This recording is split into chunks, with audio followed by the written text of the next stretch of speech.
उसे पेश करे।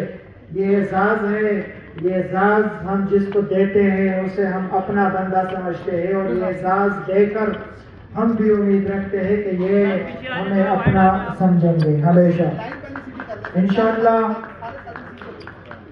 महसूब वेलफेयर एसोसिएशन की कामयाबियों और तरक्कियों का यह सफ़र हमेशा जारी रहेगा।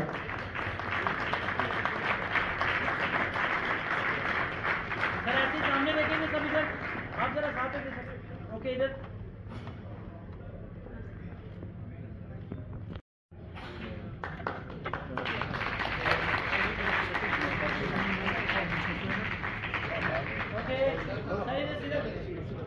ठीक है।